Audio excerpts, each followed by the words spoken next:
नमस्कार बच्चों, ई हिंदी शाला में एक बार फिर से आप सभी का स्वागत है। बच्चों, आज हम पढ़ेंगे एक लोक कथा जिसका नाम है टोपी।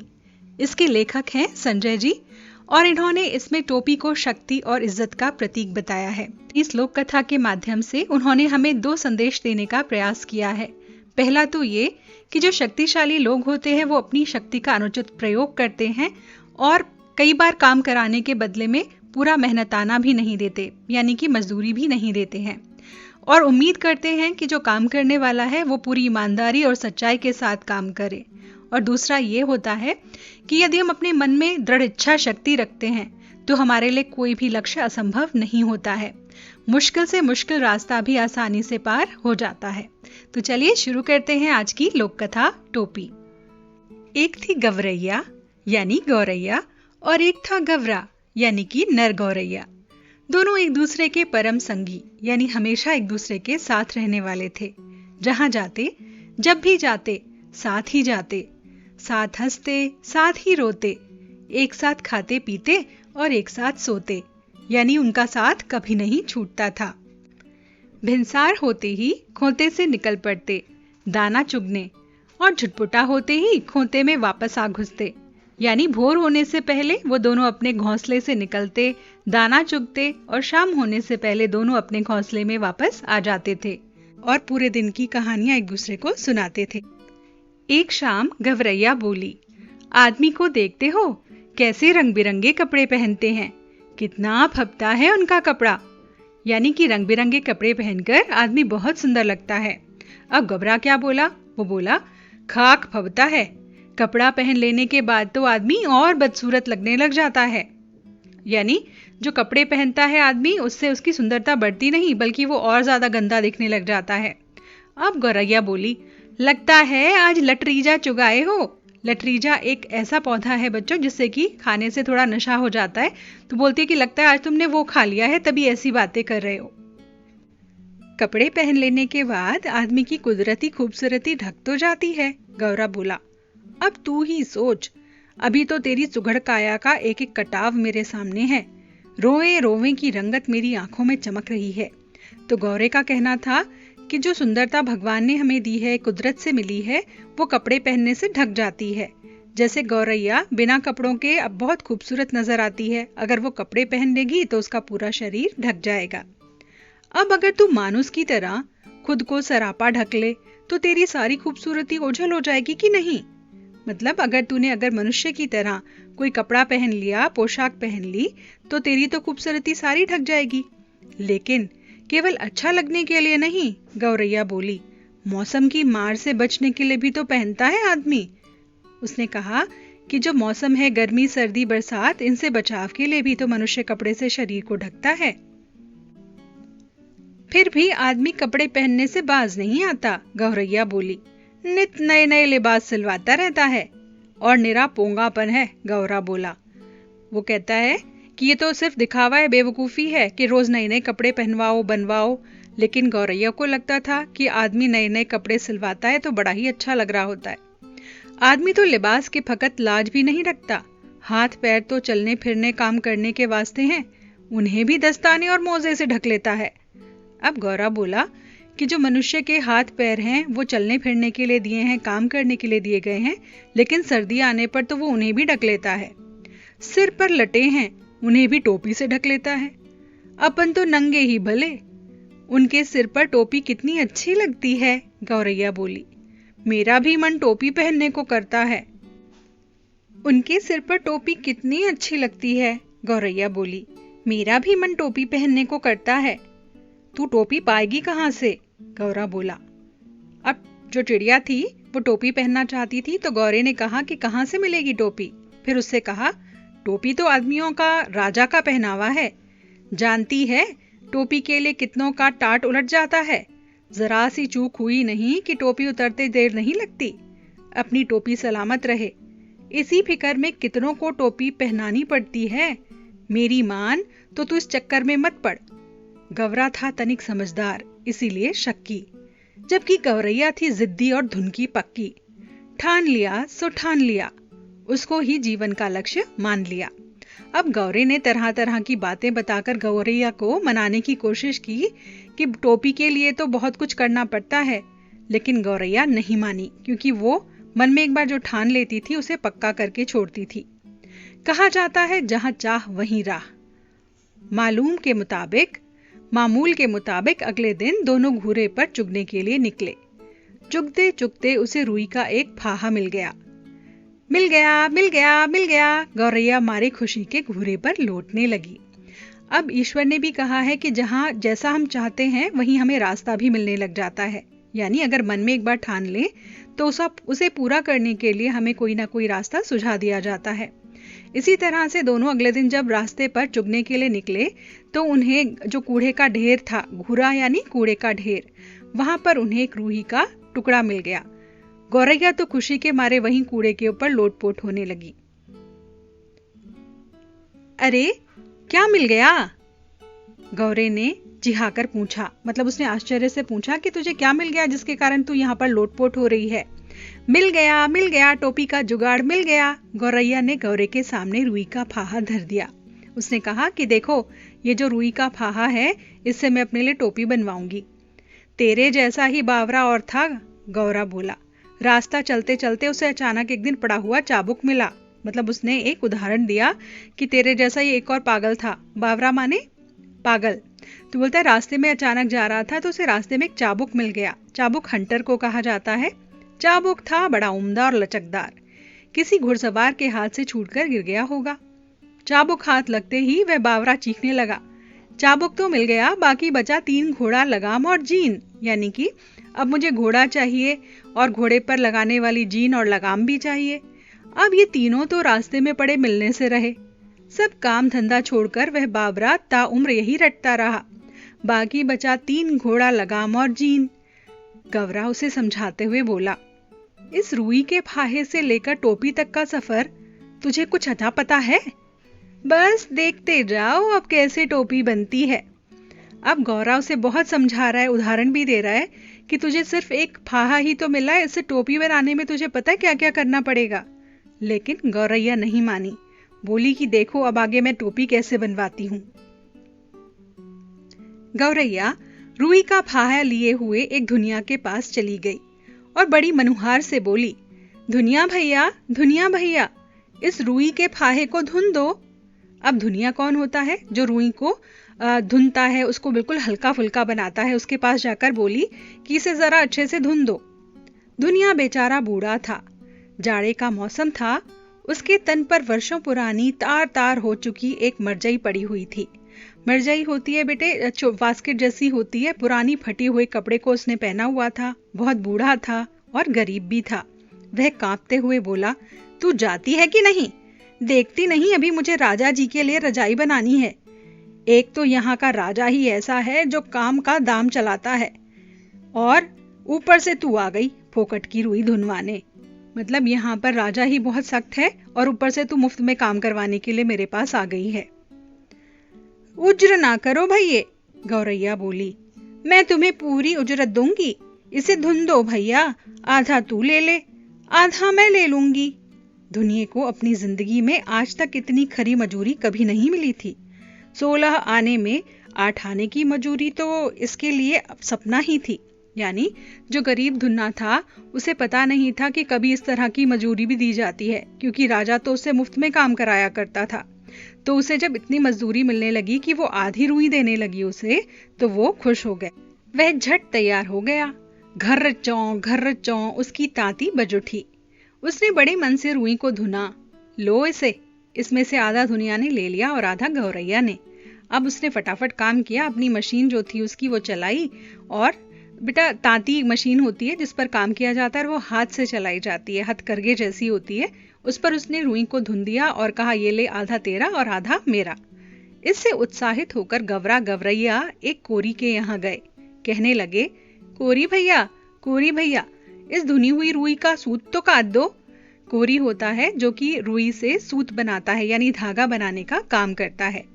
कोरी की कमर झुकी हुई थी। उसने बदन पर धज्जी हो चुका एक धुस्सा डाल रखा था। वह बड़ी इच्छा से बोला, तुम लोग यहाँ से भागते हो कि नहीं? देखते नहीं अभी मुझे राजा जी के अचकन के लिए सूत काटने हैं, मुझे फुर्सत नहीं है मुफ्त में मल्लार गाने की। अब जो कोरी था वो भी बहुत गरीब था, उसके कपड़े पर बहुत फटे हुए कपड़े पहने हुए थे। वह बड़े मन से बोला, बड़े बेमन से कहा उसने कि तुम यहाँ से जाओ, मुझे अभी राजा के कपड़े के लिए सूत काटना है, मुझे मुफ्त में काम करने का समय नहीं है। इस पर गौरैया बोली, भैया इस मुल्क में सब काम क्या राजा जी के लिए ही होता है? बड़े आश्चर्य से उसने उससे पूछा कि मतलब यहाँ पर क्या सभी राजा के लिए ही काम करते हैं? तू किस मुल्क से आई है री? कोरी ने उसे आंख भर कर देखा। जानती नहीं यहाँ का चलन, खट मरे बरघा और खाए बैठ तुरंग। उसने कहा कि यहाँ पर तो हम सब लोग काम करते रहते हैं, सारा दिन खटते रहते हैं काम में, लेकिन मजे सिर्फ राजा के ही हैं। यहाँ सब काम राजा जी के नाम पर और राजा जी के लिए ही होता है। यानी जो उसके राजा के काम करने वाले लोग थे, उसके कर्मचारी थे, वो भी इसका फायदा उठाते थे। राजा का नाम लेकर वो भी अपने काम मुफ्त में करवा लेते थे। राजा जी के लघुए भगुए भी तो बहुत हैं, इसी से उनका भी तो काम होता है। लघुआ भगवा माने चमचे हैं उसके बहुत सारे, जो उसके आगे पीछे घूमते रहते हैं, वो भी उसके नाम पर अपना काम करवा लेते हैं। मुकरो मत भैया, अब हम तुम्हें माकूल मुआवजा देंगे। गौरैया बोल पड़ी, इसे काट तो दो, आधा तुम ले लो, आधा मैं ले लूंगी। अब उसने कहा कि मैं मुफ्त में काम कराने आपके पास नहीं आई हूँ, मैं आपको आधा जो है सूत वो दे दूंगी, उससे आप आधा रख लेना और आधा मैं ले जाऊंगी। अब क्या हुआ, कोरी फिर तैयार हो गया। उसकी वाजिब मजबूरी पर काम न करना मूर्खता होती। अब उसे लगा जब ये आधा मुझे दे देगी तो ये तो बहुत ही अच्छी बात है, अगर मैं काम न करूं तो मैं मूर्ख कहलाऊंगा।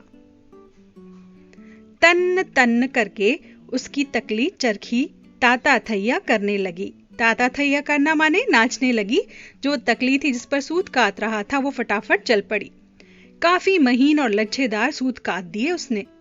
कदम कदम पर मिलते कामगारों के सहयोग ने गौरैया को आगे बढ़ने के लिए और उकसा दिया।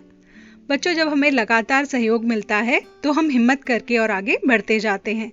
बिल्कुल ऐसा ही गौरैया के साथ हुआ। इसके बाद वे दोनों एक बुनकर के पास गए। बुनकर यानी कपड़ा बुनने वाला, और इसरार करने लगे। इसरार करना यानी प्रार्थना करना, विनती करना। गौरैया ने कहा, बुनकर भैया, इस कते हुए सूत से कपड़ा तो बुन दो। अब बुनकर इन्हें अगबग होकर देखने लगा। अगबग माने अचानक ऐसे आए हुए देखकर हैरान सा होकर देखा और बोला, हटते हो कि नहीं यहाँ से? देखते नहीं अभी मुझे राजा जी के लिए बागा बुनना है। बागा पोशाक है जो चोगे जैसी होती है। तो उसने कहा, भागो यहाँ से, अभी मुझे राजा का काम है। अभी थोड़ी देर बाद राजा जी के कारिंदे हाजिर हो जाएंगे। साव करे भाव तो चबाव करे चाकर। इतना कहकर बुनकर अपने काम में मशगूल हो गया। यानी उसने कहा कि अगर मैंने थोड़ी भी देर की तो मुझे यहाँ पर बहुत कुछ सुनने को मिलेगा। इसे बुन दो भैया, गौरैया ने साहस संजोकर कहा। हम सेंत मेत का काम नहीं करवाते, इसे बुन दो तो आधा तू ले ले, आधा हम ले लेंगे। उसने कहा कि मैं मुफ्त में काम नहीं कराती हूँ, आधा तुम ले लो और आधा मैं ले लूंगी। बुनकर ने देखा कि सौदा बुरा नहीं है, वह तैयार हो गया। सूत अपनी ओर खींचकर ताना बाना पसार दिया। उसका करघा चलने लगा, ढरकी ढुलकने लगी। थोड़ी ही देर में उसने काफी गफश और दवीज कपड़ा बुन दिया। आधा उसने ले लिया और आधा इन्होंने ले लिया। अब बुनकर को लगा कि अच्छा ये आधा मुझे दे देगी तो बुरा नहीं है सौदा। फटाफट उसने अपना करघा चालू किया और उस पर बहुत अच्छा सा मोटा और खूबसूरत कपड़ा बुनकर उसे पकड़ा दिया। अब क्या हुआ, गौरैया ने 3/4 मंजिल तो मार ली थी, यानी उसका काफी काम अब हो चुका था। अब थोड़ा सा काम बाकी रह गया था। कपड़ा लिए दिए वह एक दर्जी के पास जा पहुंची। दर्जी भैया, इसकी टोपी तो सिल दो। खिसकती हो कि नहीं यहाँ से? दर्जी रोष से बोला। अब उसने कहा, दर्जी ने देखा कि मैं बहुत काम है मेरे पास, तो गुस्से में बोला कि हटो यहाँ से जाओ। देखते नहीं राजा जी की 7वीं रानी की 9 बेटियों के बाद 10वां बेटा पैदा हुआ है। अब उस 10 रतन के लिए मुझे ढेरों झब्ब सिलने हैं। 10 रतन यानी 10वें पुत्र के लिए, जो 10वां उनका नग पैदा हुआ है, या कह सकते हो कि हीरा पैदा हुआ है, उसके लिए उसको बहुत सारे झब्ब यानी कि झंगोले जैसे कपड़े ढीले ढाले सिलने थे। दर्जी ने माथे का पसीना पोंछते हुए ठंडी आह भरी। कुछ देना न लेना, पर माथे भर पसीना। उसने कहा कि मुझे पैसे तो कुछ नहीं मिलेंगे, लेकिन मेरा माथा पसीने से भर जाएगा, यानी मुझे इतनी मेहनत करनी पड़ेगी। यानी यहाँ पर भी मुफ्त का ही काम हो रहा था। हम तो भैया बेगार में कुछ करवाते नहीं, गौरैया बोली। इस बुने कपड़े की टोपी तो सिल दे, बाकी 2 टोपियां सिल दे, एक तू ले ले, एक हम ले लेंगे। उसने कहा कि ये जो कपड़ा मैं तुम्हारे पास लेकर आई हूं कपड़ा, इससे 2 टोपियां सिल दो, एक तुम ले लेना, एक मैं ले लूंगी, तुम्हारी मजदूरी मैं तुम्हें दे दूंगी। अब मुंह मांगी मजूरी पर कौन मूर्ख तैयार नहीं होता। अब मूजी माने मजदूर, तो कहता है कि अगर मुंह मांगी मजदूरी दे रही हो कोई, तो कौन मजदूर तैयार नहीं होगा काम करने के लिए। कच कच उसकी कैंची चल उठी और चूहे की तरह सर सर सुई कपड़े के भीतर बाहर होने लगी। जैसे कि चूहा बिल के भीतर और बाहर होता है, वैसे ही जो कैंची के साथ साथ सुई थी वो कपड़े के ऊपर चल पड़ी। अब उस सुई के बड़े मनोयोग से उसने 2 टोपियां सिल दी। बड़ा मन लगा के उसने 2 टोपियां बनाई। खुश होकर दर्जी ने अपनी ओर से एक टोपी पर 5 फुंदने भी जड़ दिए। अब 5 फुंदने क्यों जड़े होंगे सोचिए, क्योंकि एक टोपी चिड़िया ने उसे दे दी थी, इसीलिए उसने उस पर 5 फुंदने लगा दिए। फुंदने वाली टोपी पहनकर तो गौरैया जैसे आपे में ही नहीं रही। मतलब वो इतनी खुश हो गई कि अपनी खुशी रोक पा रही थी। 1.5 टांगों पर ही लगी नाचने, फुदक फुदक कर लगी गौरा को दिखाने। देख मेरी टोपी सबसे निराली, 5 फुंदने वाली। वाकई तू तो रानी लग रही है, गौरे को भी आखिरकार कहना ही पड़ा। यानी उसे भी तारीफ करनी पड़ी, क्योंकि वो बहुत ही अच्छी लग रही थी। रानी नहीं राजा कहो मेरे राजा, गौरैया ऊंचा उड़ने लगी। मतलब अब वो अपने आप को राजा से भी ऊंचा समझने लगी थी। अब कौन राजा मेरा मुकाबला करेगा, मतलब मैं इतनी अच्छी लग रही हूं कि मेरे सामने राजा भी अब फीका लगने लगेगा। अब क्या होगा। अब टोपी पहनते ही उसके मन में एक नए हुलस ने जोर मारा कि क्यों ना इस मुल्क के राजा का भी एक बार जायजा ले लिया जाए, जिसके लिए इतने सारे काम होते हैं। उड़ते उड़ते वह राजा के महल के कंगूरे पर जा बैठी। अब जब उसने टोपी पहन ली तो उसे लग रहा था अब तो मेरा मुकाबला राजा के साथ है, एक बार देखकर तो आऊं कैसा है इस देश का राजा, जिसके लिए सभी लोग इतना काम करते रहते हैं। उसी वक्त राजा अपने चौबारे पर टहलुओं से खुली धूप में फुलेल की मालिश करवा रहा था। अब वो राजा जो था वो उस समय उसकी मालिश चल रही थी। सारे के सारे उसके काम करने वाले जो टहलुए थे यानी नौकर चाकर थे, वो उसकी मालिश करने में लगे हुए थे। राजा उस वक्त अधनंगा बदन और नंगे सिर था, क्योंकि मालिश हो रही थी, इसलिए उसने तन पर बहुत ज्यादा कपड़े नहीं पहने हुए थे। एक टहलुआ सिर पर चंपी कर रहा था, तो दूसरा हाथ पांव की उंगलियां फोड़ रहा था। उंगलियां फोड़ना माने उनको चटकाना, जो चट चट की आवाज आती है। तो तीसरा पीठ पर मुक्की मार रहा था और चौथा पिंडली पर गुद्दी काट रहा था। पिंडली बेटा पैर के ऊपर का हिस्सा होता है, वहां पर वो जोर लगा कर उसकी मालिश करने में लगा हुआ था। गौरैया कंगूरे पर से ही चिल्लाई, मेरे सिर पर टोपी, राजा के सिर पे टोपी नहीं, राजा के सिर पे टोपी नहीं। अब मालिश करवाता हुआ राजा जो था उसकी नजर गौरैया से टकराई।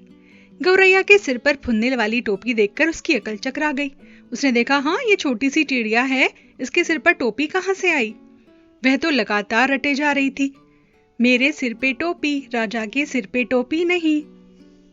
ये सुनकर राजा बोला, अरे कोई मेरी टोपी लाओ, जरा जल्दी। राजा दोनों हाथों से अपना सिर ढकते हुए चिल्लाया। टोपी आ गई। अब राजा को लगा कि इतनी छोटी चिड़िया मुझे चिढ़ाए जा रही है, तो उसने अपने काम करने वालों को भगाया और अपनी टोपी मंगवा ली। राजा ने झट से टोपी पहन ली, फिर बोला, देख रही फुदगुद्दी, फुदगुद्दी यानी छोटी सी चिड़िया। चिड़िया बोली, मेरी टोपी में 5 फुंदने। गौरैया ने अब दूसरा ही राग अलापना शुरू कर दिया, यानी अब दूसरी बात बोलने लग गई। राजा की टोपी में एक भी नहीं, मेरी टोपी में 5 फुंदने, राजा की टोपी में फुंदने नहीं। अब उसने दूसरे तरीके से राजा को चिढ़ाना शुरू कर दिया। राजा को भी इस बात में थोड़ी सी हेठी महसूस हुई, अपने आप को कमतर महसूस किया उसने। इस मुल्क के महाबली राजा के सामने एक चिड़िया की ये मजाल, वह बुरी तरह बिगड़ गया। इस फुदगुद्दी की गर्दन को मसल दो, पखने नोच लो, सिपाहियों देर मत करो। अब वो गुस्से से चिल्लाया कि चिड़िया की गर्दन मरोड़ दो और इसके पंख भी नोच लो। क्षमा करें महाराज, मंत्री ने हाथ जोड़ दिए। मच्छर मारकर हाथ क्यों गंदा करना, अपने आप ही चली जाएगी। मतलब इतनी छोटी सी चिड़िया के लिए आप इतना नाराज क्यों हो रहे हैं, इसकी औकात ही क्या है आपके सामने, अपने आप ही चली जाएगी बोल बोल के। तब राजा सिपाहियों से बोला, यह ऐसे नहीं मानेगी, इसकी टोपी छीन कर लेकर आओ, इसे मैं अपने पैरों से ठोकर मारूंगा। एक सिपाही ने गुलेल मारकर गौरैया की टोपी नीचे गिरा दी, तो दूसरे सिपाही ने झट से टोपी लपक ली और राजा के सामने पेश कर दी। अब जो राजा था उसे तो तसल्ली नहीं हो रही थी। उसने कहा कि इसकी टोपी छीन कर लेकर आओ, मैं अपने पैरों से इसको ठोकर मारकर फेंकूंगा। तो सिपाहियों ने वैसा ही किया। राजा टोपी को पैरों से मसलते ही जा रहा था कि उसकी खूबसूरती को देखकर दंग रह गया। कारीगरी के इस नायाब नमूने को देखकर वह जड़सा हो गया। यानी इतनी खूबसूरत टोपी को देखकर वो ठगा सा रह गया, समझ ही नहीं आया उसे। मेरे राज में मेरे सिवा इतनी खूबसूरत टोपी दूसरे के पास कैसे पहुंची? सोचते हुए राजा ने उसे उलट पुलट कर देखा। कितनी नगीना सी टोपी इस मुल्क में बनाई किसने? मतलब इतनी खूबसूरत टोपी किसने बनाई है इस देश में? राजा के मन में ख्याल आया, अब तो हुनरमंद कारीगर की खोज होने लगी। हुनरमंद माने जिसके अंदर कौशल हो बनाने का। ऐसे कारीगर को ढूंढा जाने लगा जिसने की टोपी बनाई थी। राजा चाहे और पता ना चले, यानी राजा ने तुरंत पता लगवा लिया। गिरते पड़ते जो दर्जी था वो हाजिर हुआ। दुहाई अन्नदाता, इतनी बढ़िया टोपी तुमने कभी हमारे लिए क्यों नहीं बनाई? मेघों की गड़गड़ाहट की मानिंद राजा की आवाज निकली। यानी गुस्से में वो जोर से उसके ऊपर चिल्लाया, दुहाई अन्नदाता, हमें दुहाई नहीं, वजह बताओ। मतलब हमें बताओ कि तुमने क्यों नहीं बनाई हमारे लिए इतनी अच्छी टोपी। मुझे तुम्हारी दुहाई नहीं चाहिए, माफी नहीं कर सकता हूं मैं तुम्हें। अब कपड़ा बहुत ही उम्दा था सरकार, एकदम मफश और गफस और दवीज था। ऐसा उम्दा कपड़ा किसने बुना? अब नाग की मानिंद राजा फूंक मारने लगा।